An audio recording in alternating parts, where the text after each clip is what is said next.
let's hop across the Atlantic and learn about lessons on the other side of the world.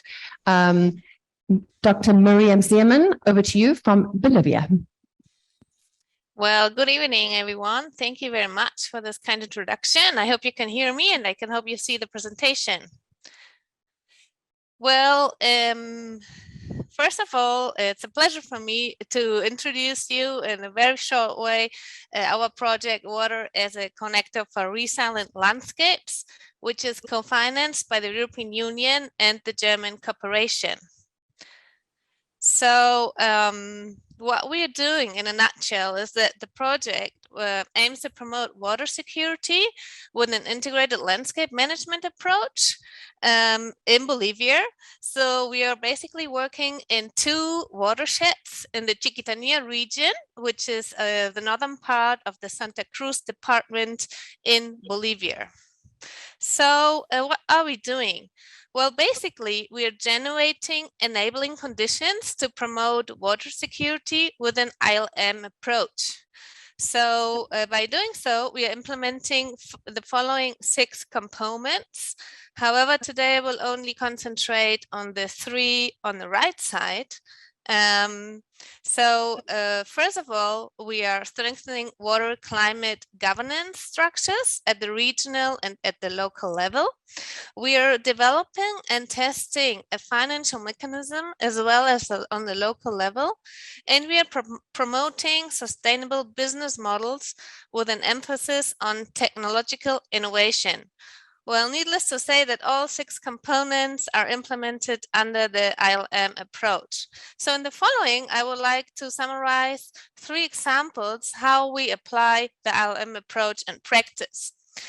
First of all, within the governance component, one key element has been to implement the ILM approach into our regional and local political instruments, such as the climate change strategy, the water strategy, and the watershed management programs.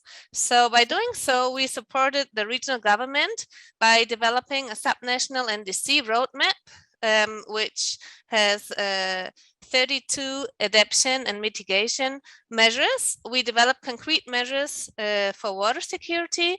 And finally, we achieved that these measures, as well as the ILM approach, were integrated into the Bolivia's territorial plans for integrated development, which are linked to the country's main development agenda of 2025. So the second example summarize how we apply the ILM approach in our local governance strategy. So we started from a socioeconomic, cultural, and political perspective when we started the project in 2020. So we really wanted to get to know the context, and we traveled to and visited 90 communities and conducted about 100 interviews. To really get to know the context, right? So then in the second step, we got to know the water landscape, right? So we got to know the biophysical dynamics of the watersheds. So simply speaking, where does the water comes from? Where does it get?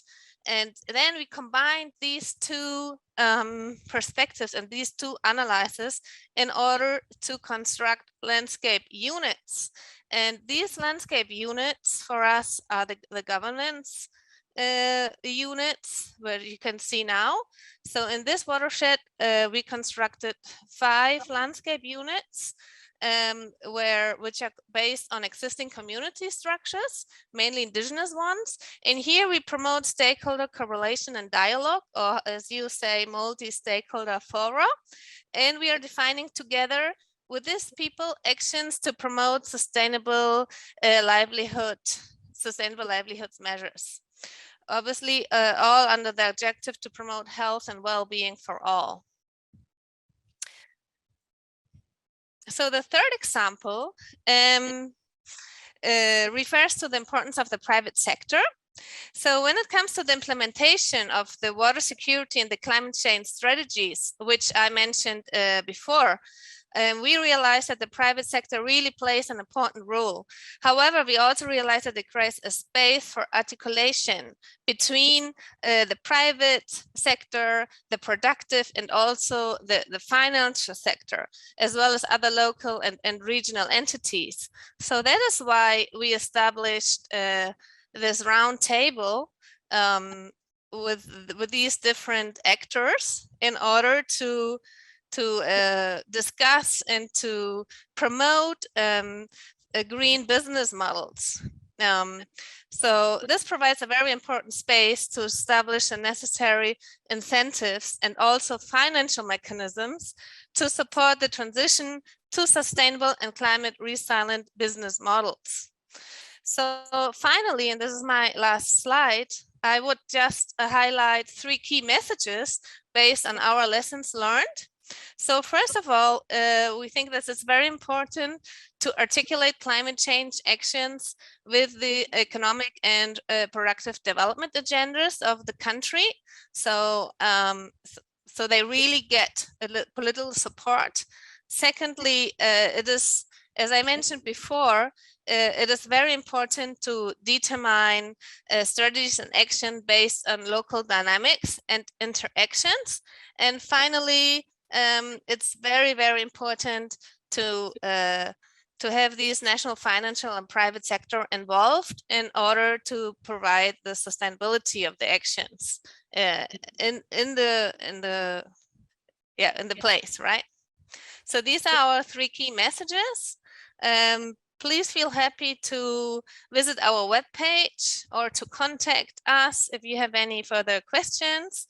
And yeah, thank you very much.